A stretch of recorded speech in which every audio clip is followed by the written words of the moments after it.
Wherever you are in the world or wherever you are on your journey, welcome to the Recovery Journey podcast with Horizon Behavioral Health, where we know recovery is possible and every day is a second chance. Are you struggling with substance use addiction or worried about a friend or a loved one? You're not alone in this fight. We're here with some special guests joining us from their unique place of recovery or a supportive role in helping others on their recovery journey.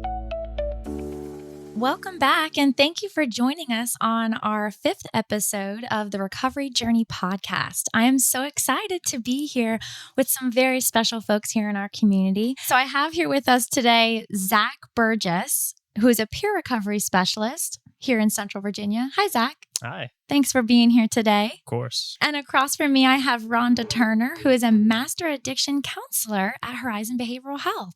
Hi. Hi, Rhonda. And to my right, I have Carl Mack, Senior Health Educator at the Central Virginia Health District. Hello. Hey, Carl.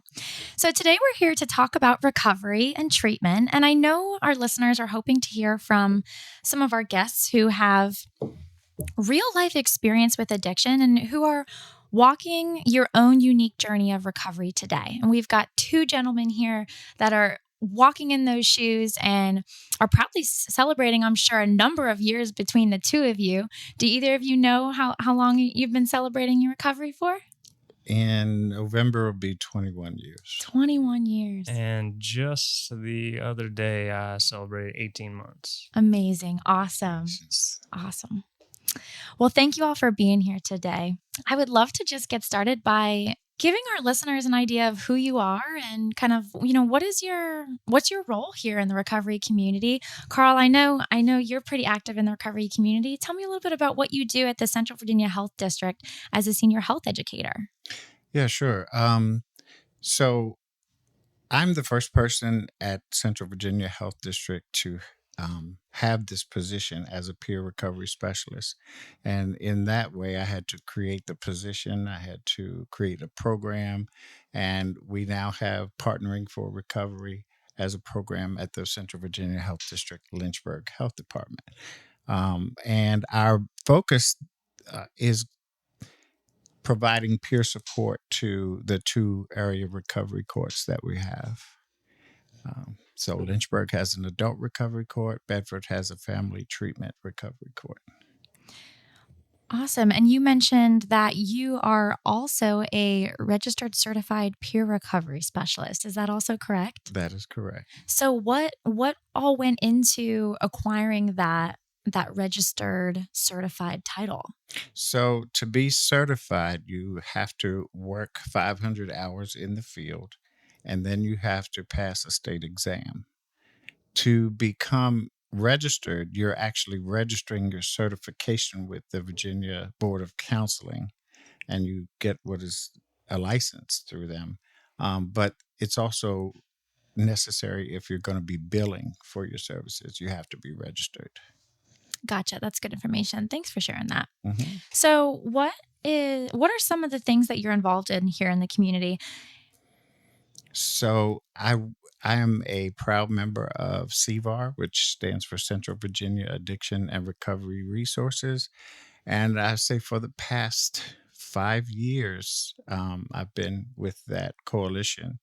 Learned a lot of good stuff, put in a lot of good work on creating things like in 2019, myself and I had a co-lead at that time. We both had the idea of wanting to start a recovery community center. Mm-hmm. And so we do have what we call the COVE, because COVE is in the word recovery. And we meet the first Friday of every month. So this Friday, we'll be having an event where we allow anyone from the community that's in recovery to come and have fellowship that's not a 12-step meeting. Mm-hmm. And so we've created a partnership with a local step-down facility where they bring their residents, and we have a good time. We always have a meal. That's amazing. It's so wonderful to hear that there's folks in the community that are looking to create spaces in the community that are going to be conducive to folks that are kind of really in maybe I say like the hard spots of trying to figure out where they are in their recovery journey. So that's amazing. Mhm. And Zachary, have you been a resident here in Central Virginia for a while? Yeah, I was actually born in Bedford, Virginia. I just moved back probably a few years ago now, and that was really where my recovery started, was coming back to my hometown. Hmm.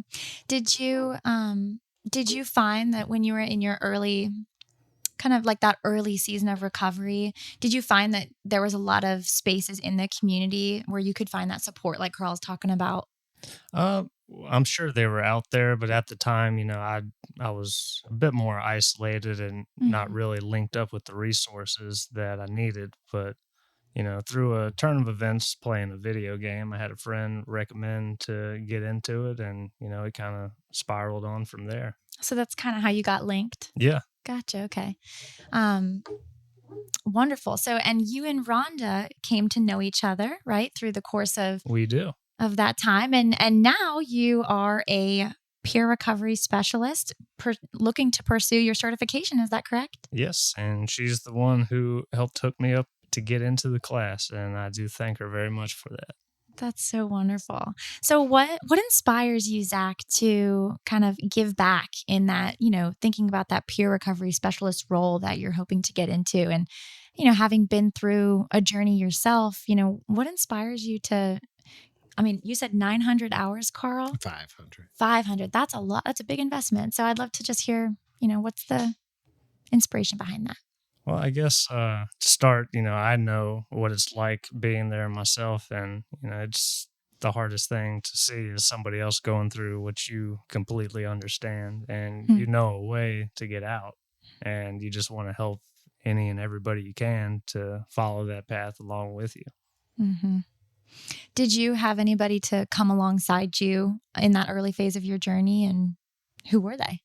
Well, to start, my dad definitely was there for me. Huge, he was there with me every day through it all, and he wasn't deep into recovery or anything like that. He doesn't really know the ins and outs of that, but the compassion and the love was there.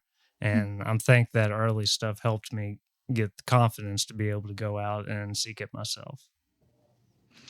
That's wonderful. We've talked in some of our earlier episodes how important it is, and the role that family members can play when we're talking about supporting people who may be struggling with an addiction. And um,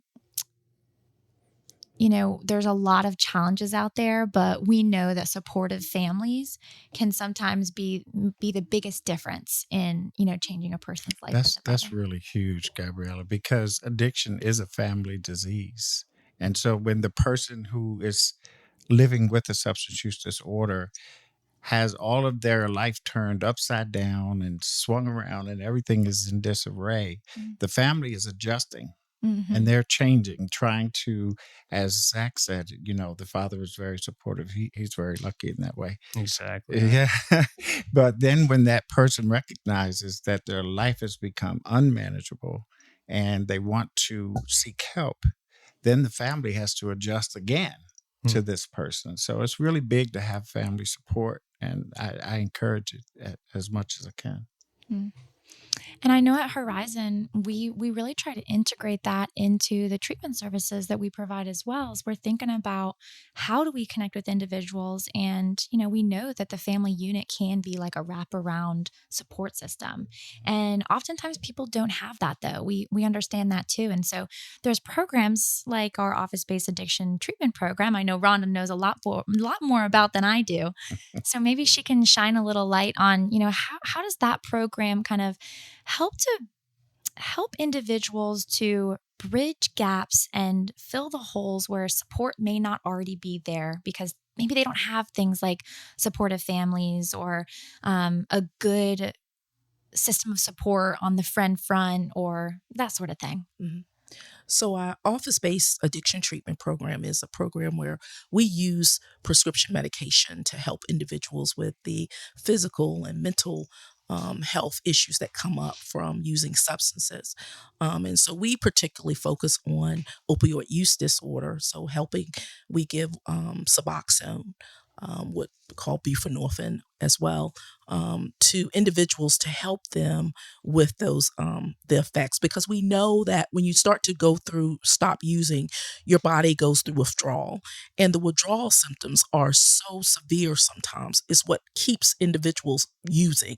Mhm. So they have nausea, they have vomiting, they have diarrhea, they have muscle cramps and Mm. muscle aches and flu-like symptoms that, if not given medication, individuals simply go out to use so that they can stop feeling sick. Mm. So in our clinic, in our office-based addiction treatment program, we're treating cravings, we're treating those symptoms. So, individuals get on the medication and they hardly experience any symptoms from withdrawal, which is wonderful, which gives them an opportunity, a chance to have treatment and experience recovery.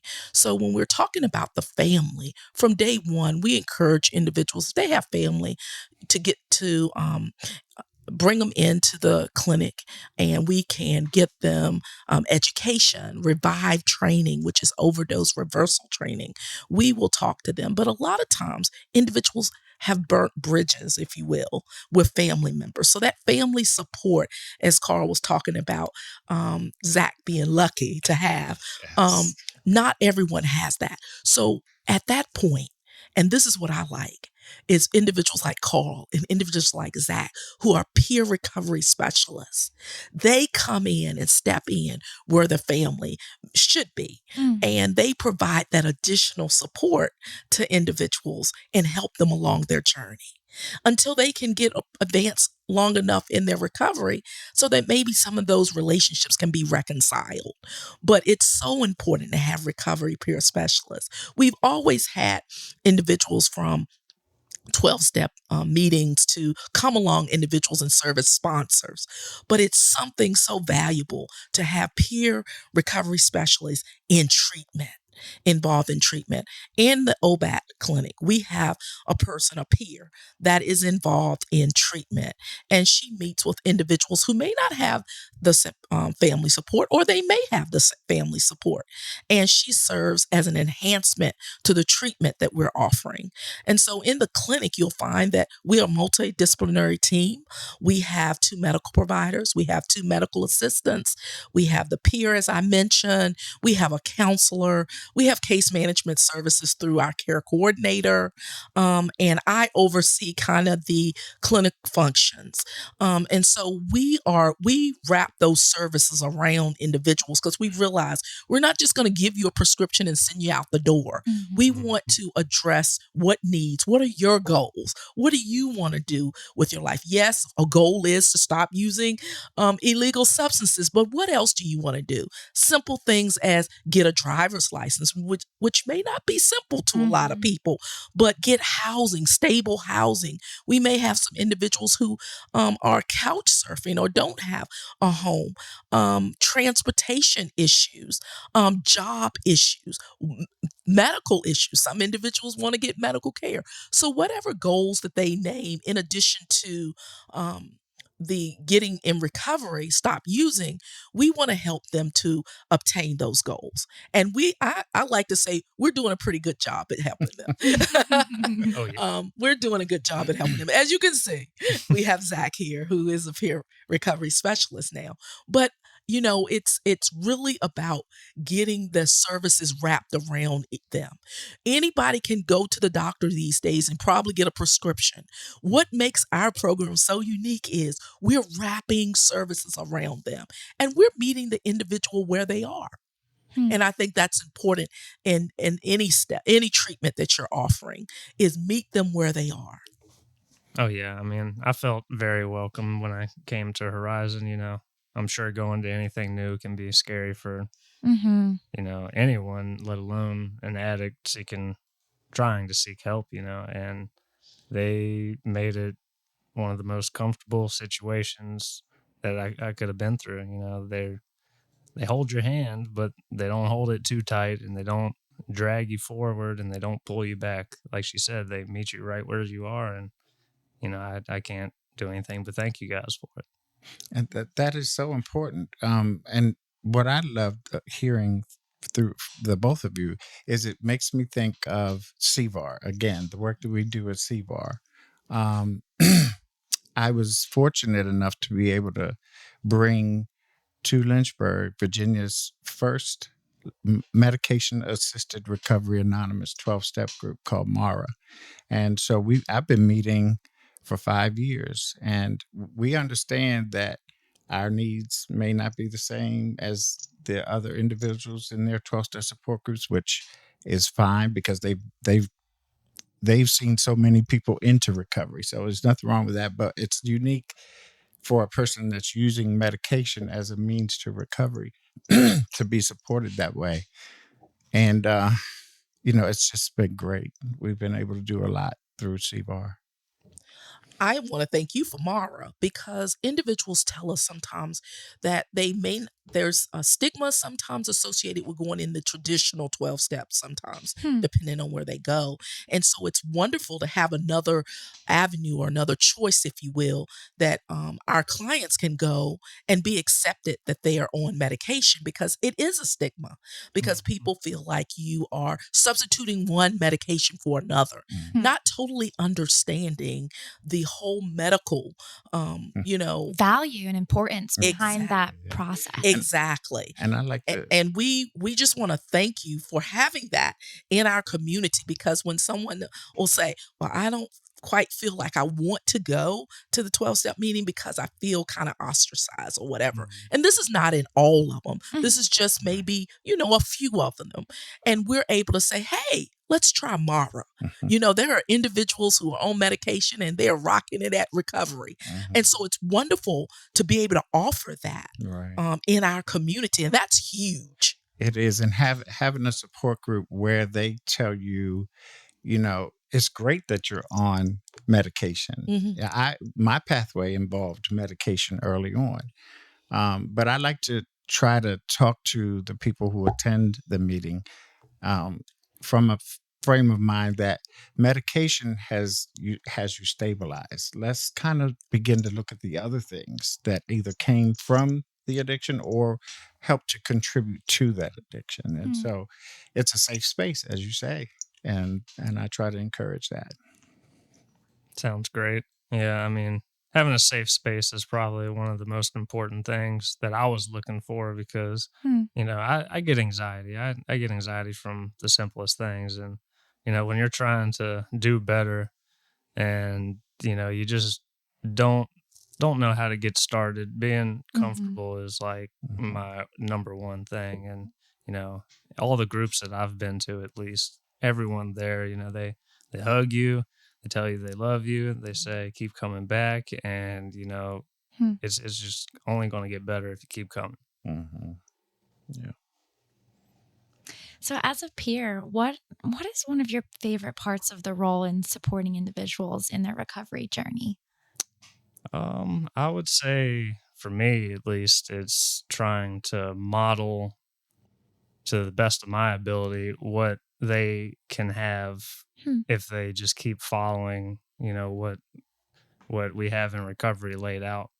And, it's not hard. All you got to do is, just put one foot in front of the other and just stay in the moment and just know that there is a better way, and you can do it, and, everyone in that group, they're there to take you right along with them. I think for me, I agree 100% with Zach, but I also like to see that moment when that person you're supporting starts to pick up the ball and walk with it. Maybe before they run with it, but they're walking, and we're still supporting them, and helping to educate people about addiction and about recovery, because there are stages to the recovery. There's stages to a relapse, and we want to educate you about that so you can catch it early on when it's easier to sort of prevent that. So that's one of the best parts. It must be amazing to walk so closely with somebody who is in a place where they may be struggling so much, and then to see them find the success that they do at the end, when there's somebody there to instill in them that they can do it and that they have value, and that and that they can accomplish those things that at one point may have seemed insurmountable. I think we all find ourselves in that place at some point in our lives. And it's just, so important. Like we've been talking about how important it is for community to come alongside individuals that may be struggling, whether we see it or not. Sometimes people are struggling silently, and sometimes they're struggling not so silently. So what are some things that our community can do as we're coming alongside, folks in the recovery community who are out there and they may need the support? How do we create some of those open spaces? I think we keep doing what we're doing right now, putting it out there, raising awareness, talking about it. CVAR, being a part of CVAR. Carl mentioned CVAR. I'm a proud member of CVAR as well. But we need to continue to raise awareness. I've had individuals that came into treatment because they saw a billboard that was up advertising treatment. They looked up and they felt like it was God putting a little pat on their shoulder. And they looked up and really, they went in to our admissions at Horizon because of a billboard. How neat is that? Can you imagine had that billboard not been there? You have someone who's using opiates and who's overdosed a couple of times, and that they were ready to give up. They had lost all hope, and they literally looked up and there was a billboard from us. And so I think that speaks to the kind of things that we can do in our community, but there's so much more. We need people to get involved. This is just not a one organization kind of thing. We need everybody from all sectors to get involved and to stay involved in promoting awareness and wellness within the community. Yeah, I agree.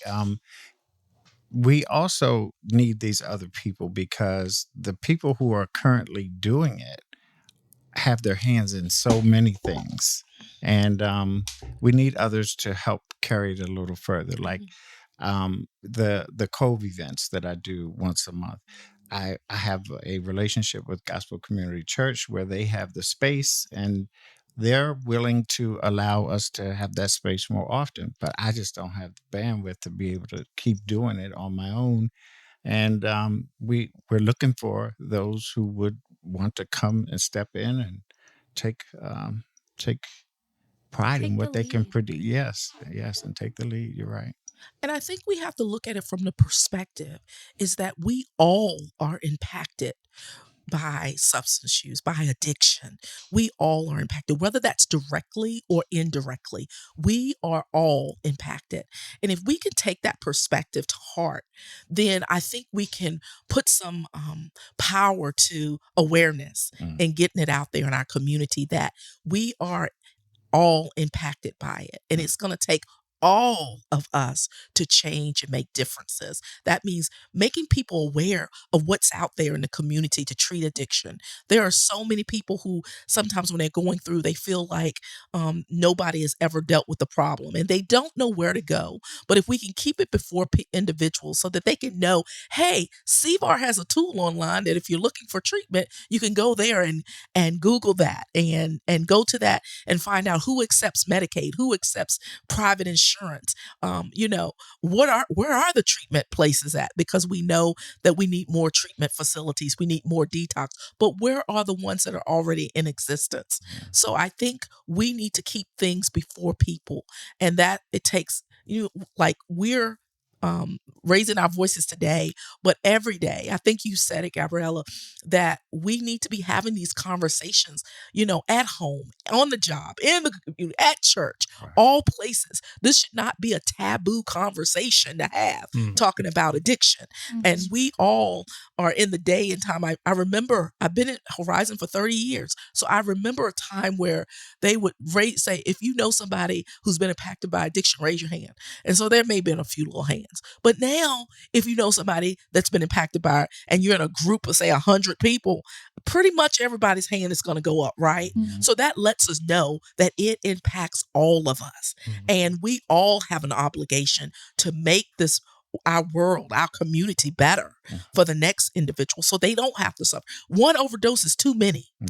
One overdose is too many. If we can start getting that out there, that, hey, we have an obligation, a moral obligation to help and to raise awareness and let individuals know where the resources are, and that help is available.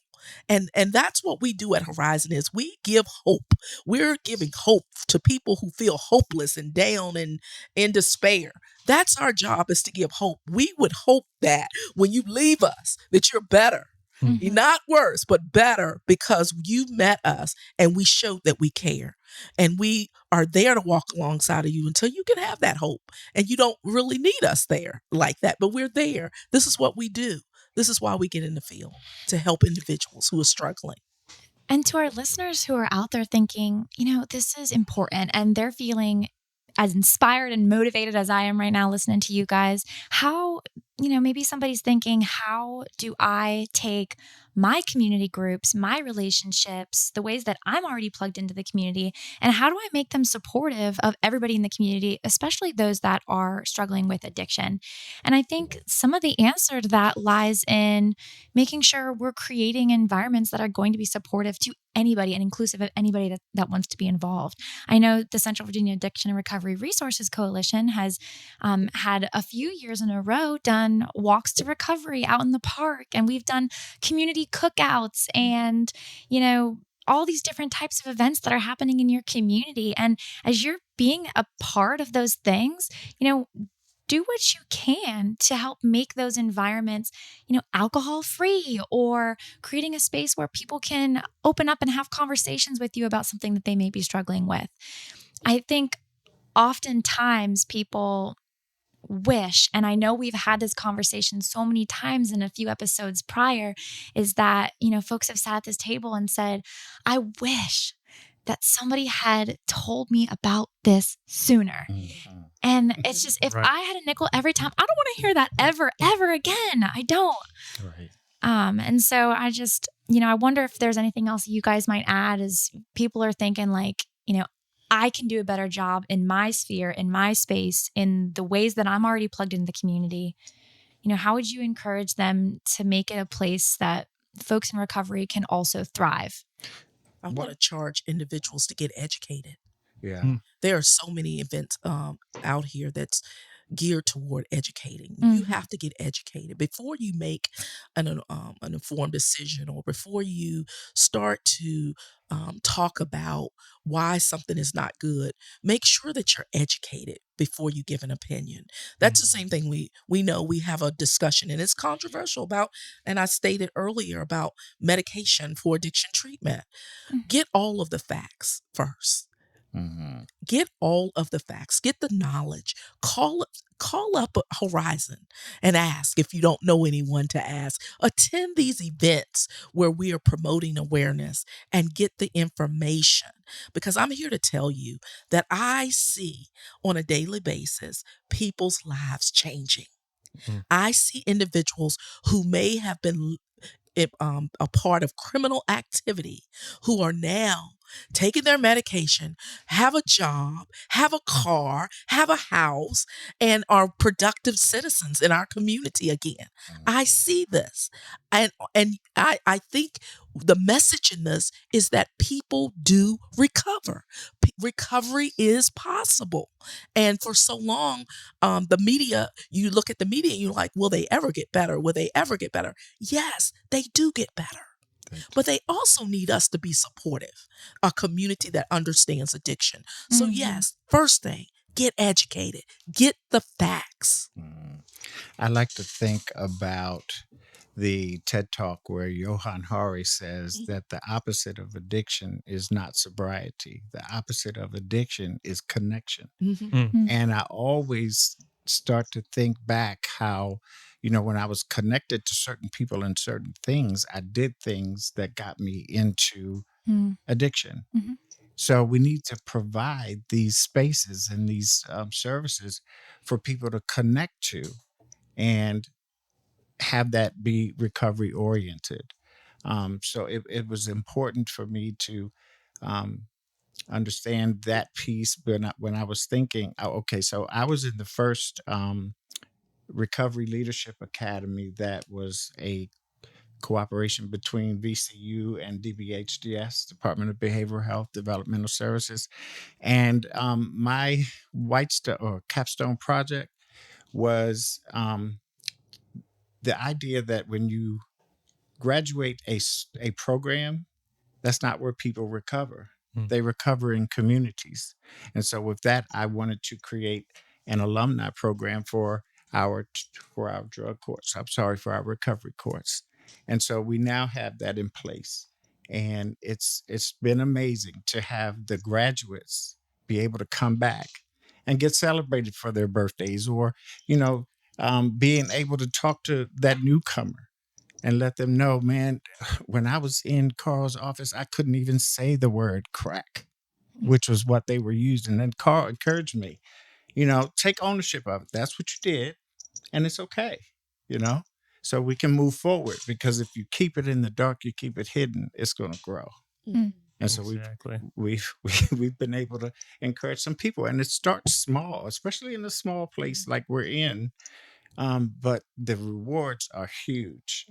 And having a place like Mara, non-judgment is their code. So you come in there and you talk about whatever happens, and we will get support. Luckily, we have a hybrid meeting. We have people joining us from all around the country. We've had people come from Canada at one point, and Australia at another point. Wow. So yeah, we're reaching, we're getting the word out. And that, as Rhonda was saying, that's the part. Get the word out, educate the people, and let them know. So I think for one point in time, it's like the first couple of years of me doing Mara, I took them through the 5 rules of recovery and what the relapse prevention looked like for the 5 rules of recovery. And I get to refer back to that time and again while we're talking, we're having our meetings, and they seem to love it. And, I just want to get it more out there. I'd like to have one reestablished out here in Bedford, because I had one temporarily, but that person stopped providing the service. But yeah, that's the connection for peace for me. I like what you said about, people being in the dark and stuff. And so I immediately thought about that ancient proverb, you can't heal what you conceal. Mm-hmm. And so that's how we want our community to heal. We want individuals to heal. And I think part of it is just talking about it. Yeah. And again, I hate to sound like you guys are like the best thing since sliced bread peer recovery specialists. You are. But they're giving voice. You guys are giving your voice. You're telling your story, right? Mm-hmm. And look at that. That's such healing power Mm-hmm. in being able to tell your story. You've lived it. You know what treatment's like. You know what's out here, and you're doing it and helping other people. And that's awesome. And I just say kudos to both of you guys. You are both rock stars in my book, but you are sharing your lived experience with others. Yeah. And that's how we change communities. That's how we change negative perceptions and mindsets, is sharing it. And you're living it before us. Right. You're not just talking. These guys are not just talking about recovery. They're walking the walk. Walking the walk. They are recovering. Yeah. I'm encouraged for Zach, because he's newer in this than I am, but he's very new.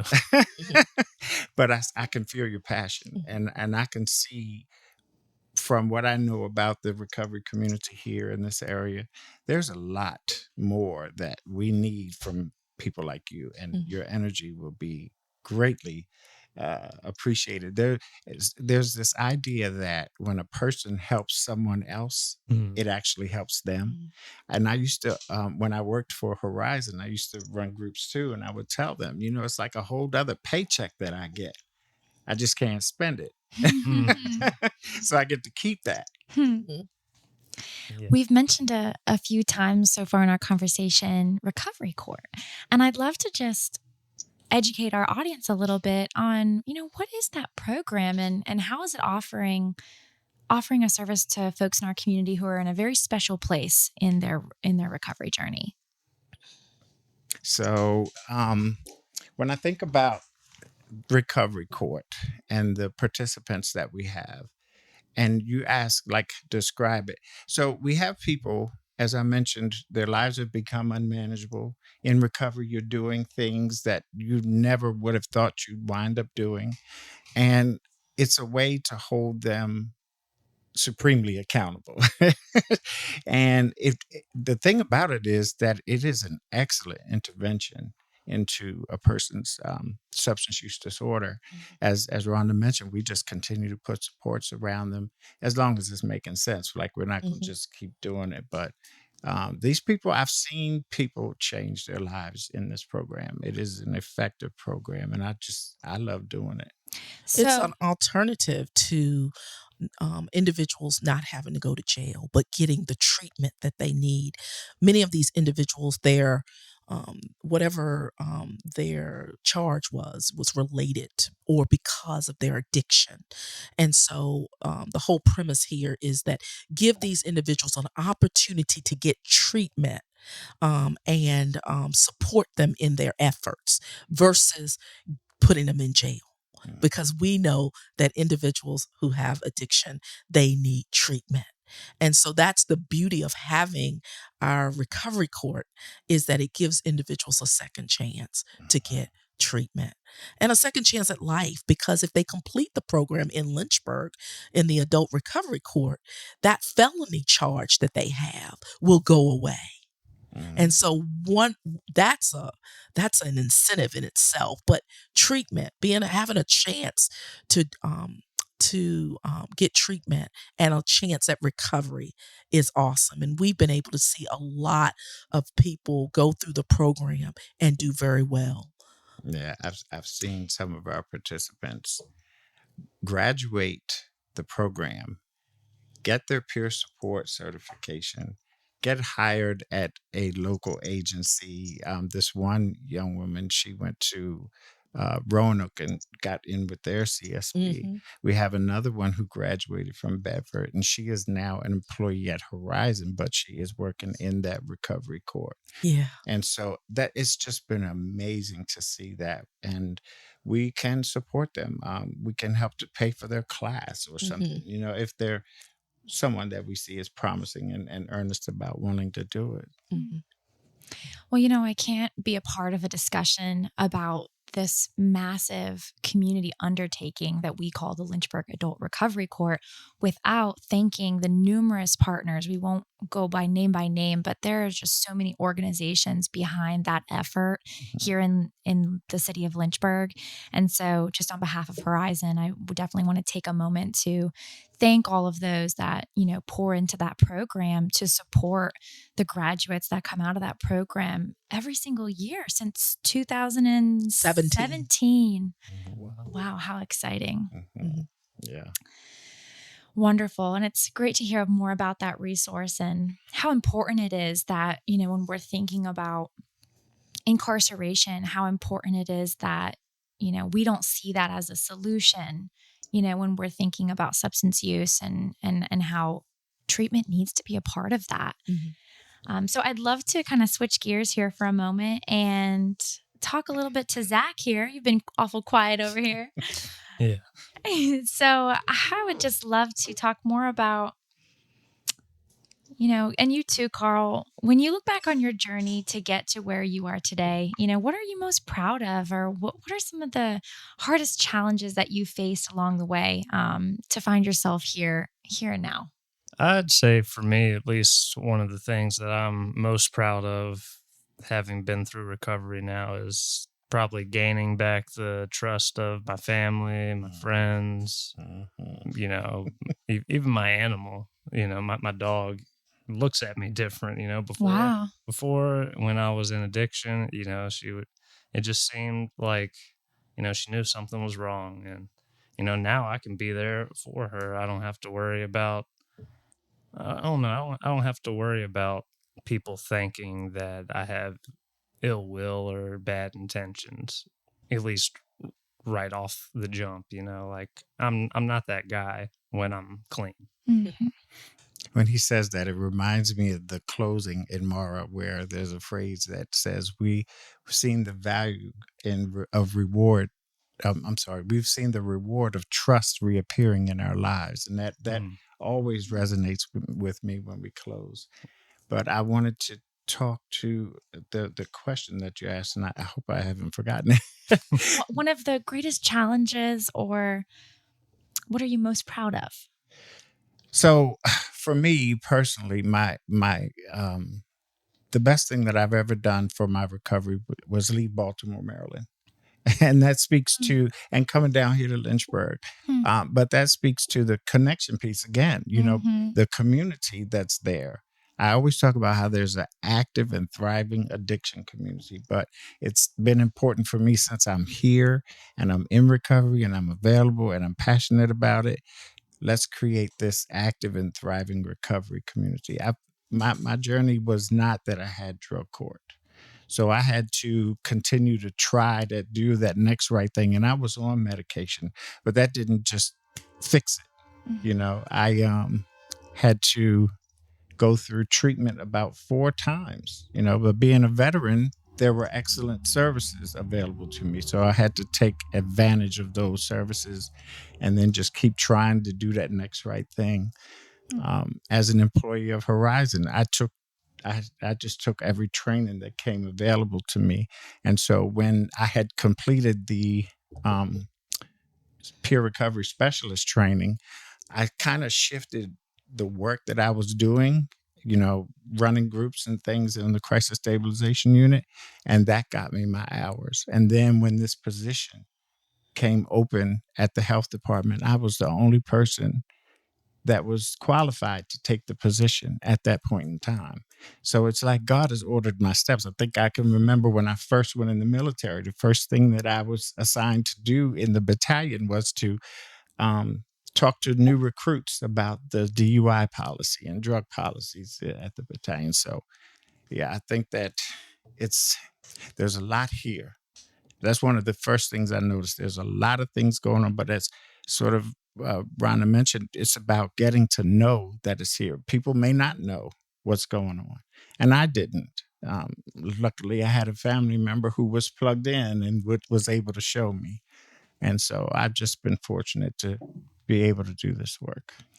I so appreciate you sharing one of those huge challenges for you was, or maybe even it was, you said the biggest turnaround point was deciding that you needed to leave Baltimore, Maryland.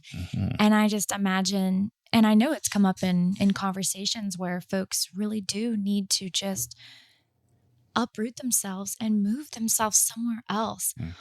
What would you share to somebody on the call that just does not have the community where they're at, and they may be looking at the option of picking themselves up and moving them somewhere else where they think they can have a more successful future? So sometimes you have to step out on faith. I mean, and you have to be willing to relocate yourself and to be able to relocate your possibilities and relocate your finances and relocate your future. I had to do it. Fortunately, I had a tie here that my mom, when she retired, she moved back here because she's originally from Lynchburg. But that worked so well for me. And I've been stepping outside of my comfort zone since then. And the growth is just exponential. And I always encourage my participants to become comfortable being uncomfortable. That's where your growth will happen, outside your comfort zone. So to everybody here, I know that we're all in different walks of life, and we all have a different role to play when it comes to supporting those around us that are in recovery. And whether that's as a peer, whether that's as a provider, as a friend, as just somebody in the same sphere, community as somebody, recognizing different things that you might be seeing. How can we each play a role in supporting a person who is struggling with substance use addiction? Well, my thoughts go to just helping them be able to accept that they first have an addiction. How do we do that? That is a good question, because you can't force them to do it. If you try to push them too hard, they're going to rebel. They're going to be like, "No, I'm not doing that. That's you." But then just to point out maybe the effects that it's had on their life, and just do it in a compassionate, compassionate loving way. exactly, might help them to bridge that gap in their thought processes that Mm. they may need some help. And that's kind of the reason why I resonated with the model that I picked to work with the health department, where it's all about 5 rules of recovery. And the first rule is to create a new life. Hmm. Second rule is to be completely honest. Third rule is to ask for help. Fourth rule is to practice self-care. Hmm. And fifth rule is don't bend the rules. And a lot of times people they have this thing about not wanting to ask for help, and they may have in their circle where they're telling them they'd be weak for doing something like that. But I encourage the ones who make it through the program to understand that this has probably been one of the hardest things they have ever done in their life, and it's going to pay them back for doing it. And so it's not about being weak. It takes a lot of strength to be able to combat an addiction and then thrive afterwards. So Zach and Rhonda, what is your go-to mechanism to support somebody around you that you feel like may be struggling? I guess kind of like Carl said, just kind of point out things about yourself that, maybe they're also going through, or, maybe you think that they may need help with, or, they need help with, just kind of lead them along and show them, that it doesn't have to be the way that it is, like be like, this is how I have done it. And for me, it's made a change, and, maybe it could help you too, but like you said, you can't force it on them. You have to actually want it if you're going to recover. Mm-hmm. For me, it's having a non-judgmental attitude and really meeting them where they are, but actively listening to them. I don't have to feel the atmosphere with a lot of words, but just to be there and be supportive, to say, hey, we can go as fast or as slow as you want to go, but I'm here. And I'm not going anywhere. I'm here with you. And I often tell my clients, it's a privilege to come alongside of you, for you to allow me to be on your healing journey. I think they need to hear that. They've been, they beat themselves up. And they've been probably abused and verbally by others. So they don't need me telling them, like, you need to do this, you need to do that. But let's just, I'm here. And addiction is hard. It's not easy, but I'm here. And I think they need to hear that, Yeah, I mean, we could be the only ones listening for all we know. So, if you can sit there and actually listen to what they're trying to say, or they might not even know what they're trying to say. But they eventually, if you listen, it'll get out, and you'll be able to, find something that you've done that has made a big change, and just make suggestions. They don't have to take them, but if they do and it works out, then, move on to the next step. And a lot of what we do in our program is do some surveys with them to find out what they have in their life. It's called recovery capital. What they have to be able to use against an addiction, and then helping people to create goals. What are some examples of some capital? So it may be having friends that are also in recovery. That's recovery capital. It may be that you have a place to rest your head that's safe and substance free. And it also could be having literature, tokens, other symbols of their commitment to recovery in their immediate surroundings. That's recovery capital. Having a job is recovery capital. I love that. And nothing speaks more to the strength that a person has, I think, than thinking about those things that we so often forget, right? That we have those things at our fingertips, and those things make us strong. And so I'm so glad you brought that up. Yeah, and the beauty of the job that Zach and I get the honor of being able to do is that in treatment they have these goals, but being that peer support is like an extension of therapy. So you have this goal. What can we do to move you one step closer to achieving that goal? You know, you haven't achieved it yet, but that one little step you're taking, man, you're the best. Yeah. What else can we do now? You know, you have to celebrate your small successes and to help people understand that that's a part of recovery. Praise is really important to praise people because some individuals have never had that. And so to get that praise, it's a sense of pride and I can do this. We all need that. Another step. Yeah. And so that's important. Of course, one of the things is motivational interviewing that we do is, and the premise, the client is the expert of their own life. And so they may come into you, not really wanting treatment or not recognizing the need for it. But you can ask questions, open-ended questions in such a way that you're putting it back on them, that they come to the conclusion at the end of your session, well, maybe I do need a little help. But you haven't pushed anything. You simply, in how you presented the questions and asked them, let the client be able to determine what they need help with. And motivational interviewing is a beautiful thing that we use with individuals who may be in denial or struggling a little bit, if they have a problem or not. But it's one of those things that as a licensed clinician that it's, we use all the time. And you don't have to be licensed to use it. Peer recovery specialists, they use it as well. But it's a great way in being able to get individuals to see if they need treatment or not.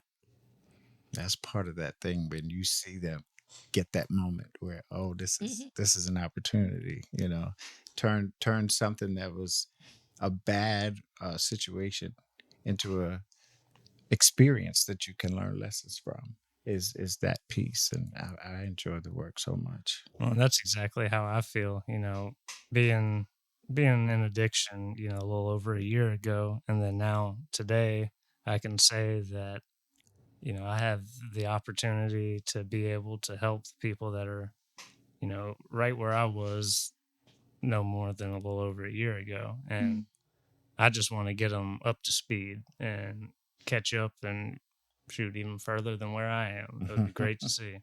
Yeah. It only goes up if you put in the work. So I'd like to thank each of you on behalf of Horizon Behavioral Health and our listeners for being a part of today's discussion and being willing to have difficult conversations in hope that someone listening can benefit from what you have experienced or what you have seen here in our community and what you have learned along the way. To our listeners who have tuned in to today's episode, let's not let the discussion end here. Go home and have these conversations with your friends, your families, and in your communities. As you do, know that we are here celebrating recovery alongside you loudly and proudly. And to everybody here today, I'd love to just wrap up our session by telling me, what does recovery mean to you? I'd have to say, and that's in one word, I'd have to go with serenity. Life. I'll have to refer to my earlier comment about connection. Yeah, because I'll tell you, like, since getting into recovery and actually working that field, I have connections that I didn't even know I had. And, it's just a great thing. I enjoy this so much.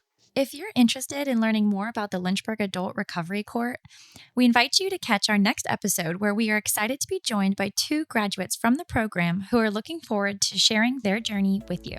Thank you for joining us on the Recovery Journey podcast with Horizon Behavioral Health. Remember, our greatest triumph is not in never failing, but in rising up every time we fall. If you live in Central Virginia and you or a loved one is ready to reach out for help, call Horizon today at 434-477-5000 to schedule your first appointment. Let us walk this journey with you, and together we can find hope and healing on the horizon.